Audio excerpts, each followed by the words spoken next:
What's up? What's up? What's up? Let me get a comment in the chat if y'all could hear me. I'm probably not gonna be able to read it right now, but I'll be able to glance down and see that I got a comment that's going on. Um, yeah, so this is a response to BGS responding to some of the people, mainly I guess Sarge Willie Pete, um, and their conversations about money and relationship and women coming back and purple pill language and BGS. We really need to make that shirt. BGS was right again, or once again, BGS is right, or BGS was right. Um, thanks to actually, it said Deville. Thanks, William. So, okay. Let's get into it. BGS was right, and I look. By the way, y'all already know Mr. Z is like a glutton for like facts and figures and numbers and data and stuff.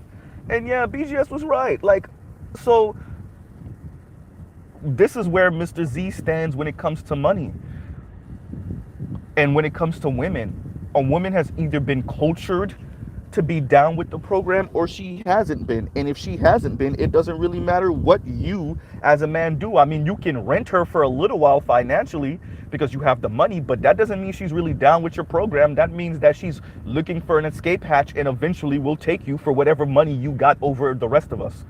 Right? Number one. Number two, the and I actually thought it was more than that, but thanks for the numbers once again, BGS. Some 15%, and it actually looked like it said 14% on the chart, so he rounded up, right? Some 15% of Black Americans, if I heard correctly, make 50 or above, right? And it's 2% of us that make some six figures, something like that. If I hear correctly, or it wasn't even six figures, it was like what, 90 plus $1,000 a year. Either way, the numbers ain't looking good. Even if I'm getting these numbers a little wrong, it's not looking good, right? So, and this is, from my understanding, this chart is pre-COVID inflation, right? So, yeah. So can we now start having a more honest conversation about what's going on? Because I understand it. I am a black man. I'm a black man born and raised in America. I'm a black millennial who got hit with all the BS language that the rest of us got hit with, right? The alpha your way through language. And yes, no one was saying that per se in the early aughts and in the 90s, right? But that sentiment was there, and that was the prevailing sentiment, which is if you just get your money right and you become super perfect, then you will be able to buy the right woman, or you can buy the wrong woman and she'll get down with your program because your money is straight. Don't act like Mr. Z wasn't the only one getting that message, right?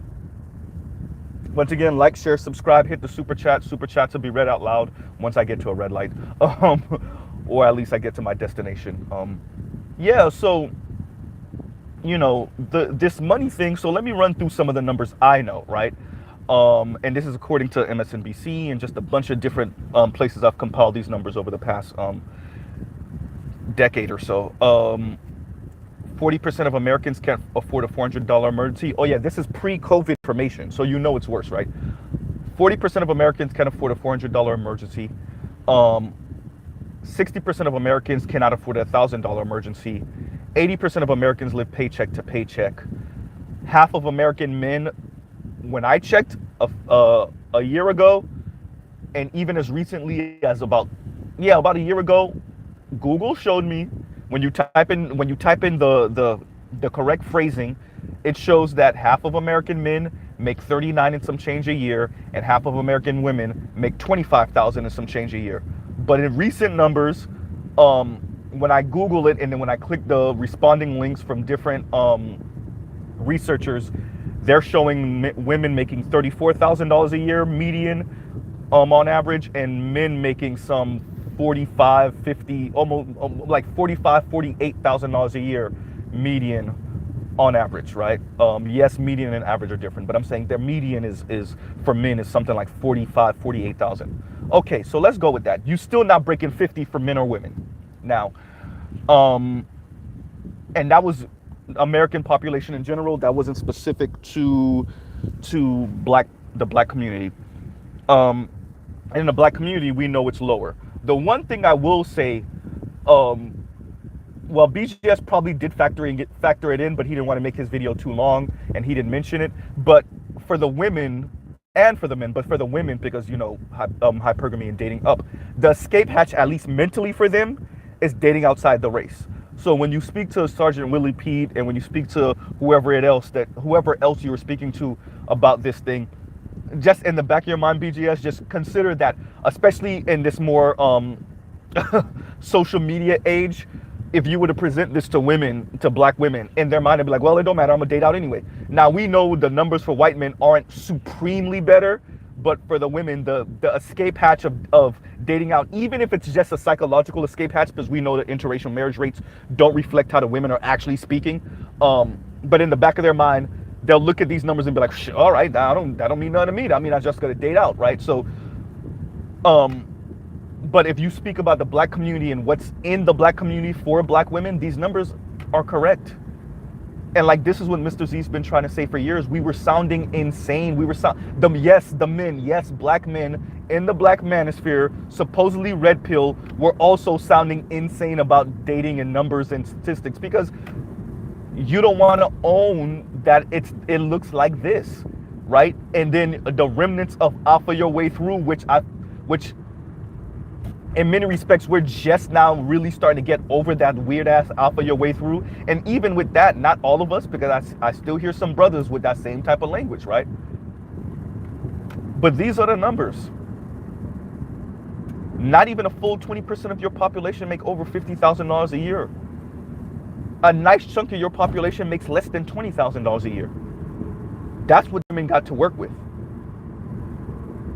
right? Let's say they do divest or swirl, they get a little bump up. But for the most part, when you deal with millennials, what did BGS say? Something with 4-5% of millennials. I don't know if that was race specific, but it was less than 10% of millennials that earn six figures plus. And then still, we didn't even factor in how little six figures is becoming with inflation, right?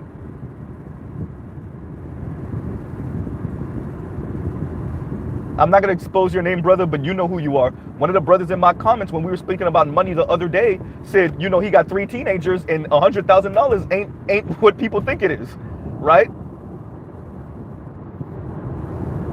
So like, and yes, I go back and I try to catch up on the comments that I missed on my lives. So if y'all leave a comment in there, sometime if you don't see me read it, it's either because I'm skipping over stuff and I'm like trying to highlight certain things, and then I'll come back and read it later. So yes, Mr. Z tries to catch all of you guys' comments on the playback.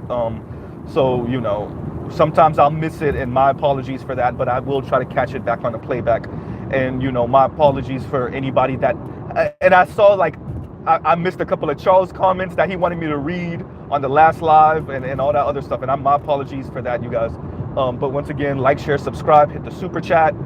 Super chats will be read out loud.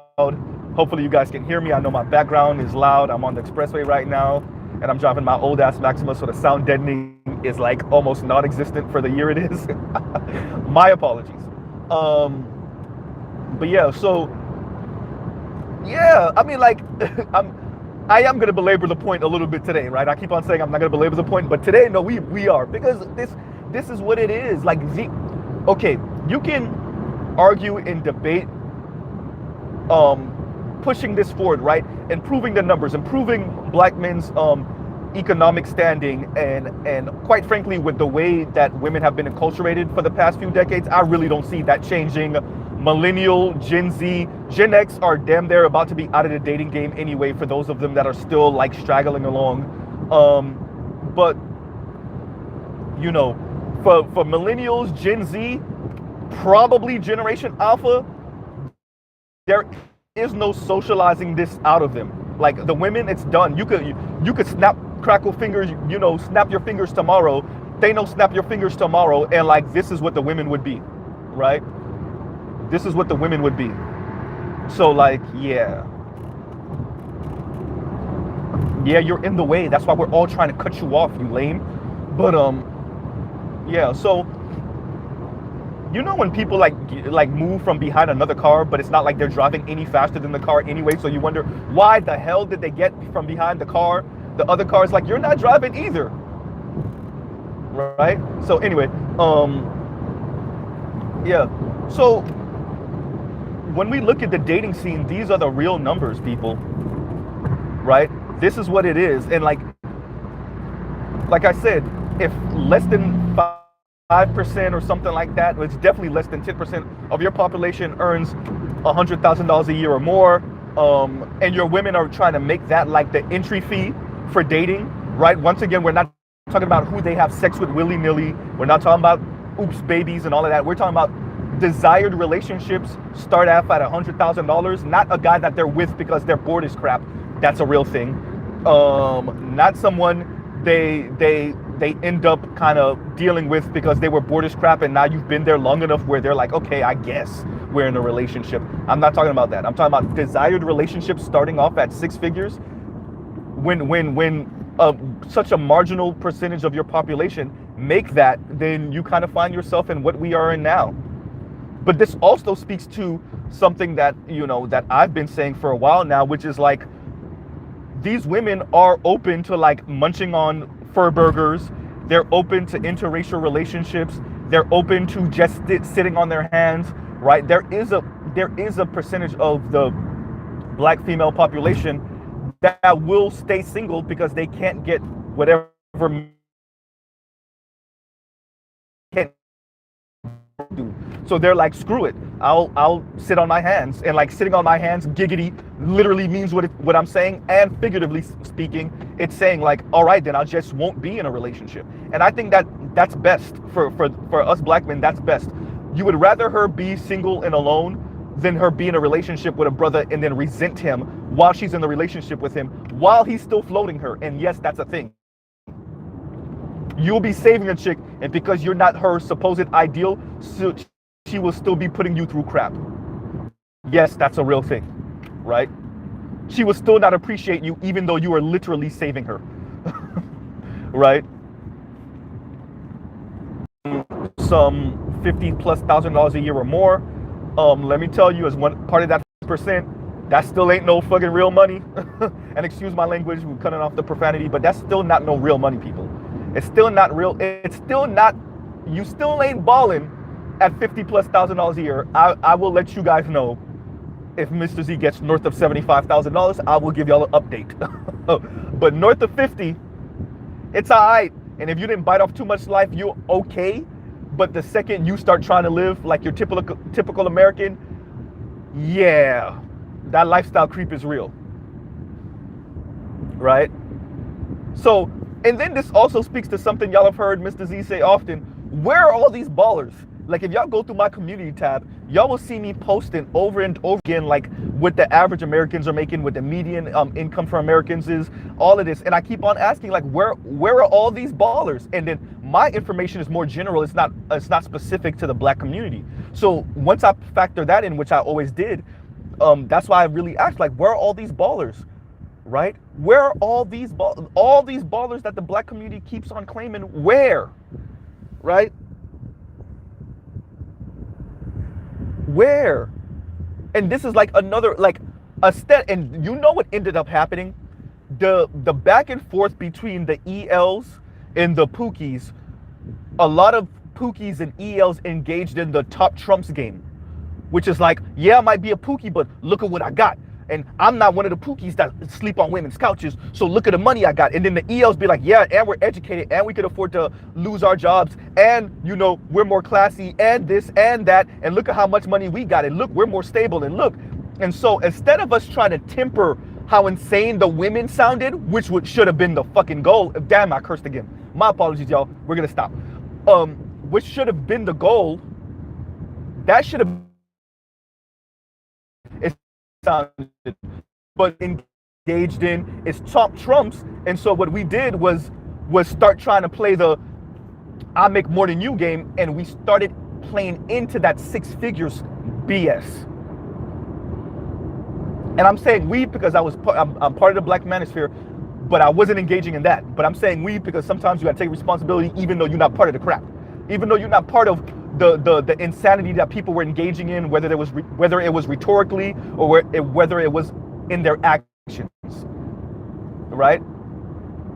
And it is annoying because that's what was going on. Y'all correct me if I'm wrong. If Mr. Z's telling a lie, y'all correct me and I'll read the comment when I get a chance. Tell me that's not what ELs and the Pookies and them were engaging in. And now the women sound insane. And I'm not going to say all of it is our fault, but just a smidge is our fault because we were engaging in a retarded rhetorical game of top trumps and who make more than who and street money versus legit money and blah, blah, blah. And we help to further the women sounding insane about money. Where BGS is right, where either you got the culture or you don't before you even factor in the money. And I understand as a millennial that was raised in the same Reagan and post-Reagan-esque neoliberal economy that we thought we could buy these women. And it's a shocker to many of us that you can't buy them no matter how much you get. All you could do is rent. And even that got a short shelf life, depending on who you are as a man. And I know it's hurting some feelings. I know it is. Wait, you trying to tell me I as an EL can't rent Keisha because I still like that big fat bubble? And I want to pipe too? Why can't the Pookies pipe? I get it. Oh, what y'all thought Mr. Z ain't know what this is about? Come on, man. I grew up in the hood too. I grew up around black people too. I rub elbows with upper echelon black people also. I've worked for upper echelon black people. We all want to pipe Keisha. Oh, yeah. Oh, I wasn't supposed to say that. Yeah. Don't let the ELs fool you. They want to pipe Keisha too. They just mad that they don't get to pipe Keisha for the discount that the Pookies do.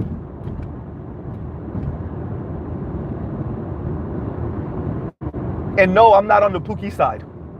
I'm not playing sides. I'm saying because we were playing that game, the women got to sound insane, and then we started sounding insane with them. And now, no one wants to admit that the black community is poor.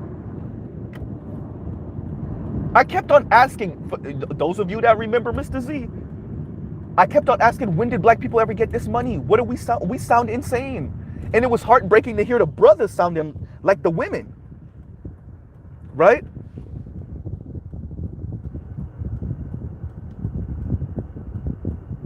When did we get all this money? Right? Once again, like, share, subscribe, hit the super chat. My apologies for the background. Yes, I got my AC blowing hot because blowing cold. I'm sorry, blowing because it is South Florida, mid-afternoon.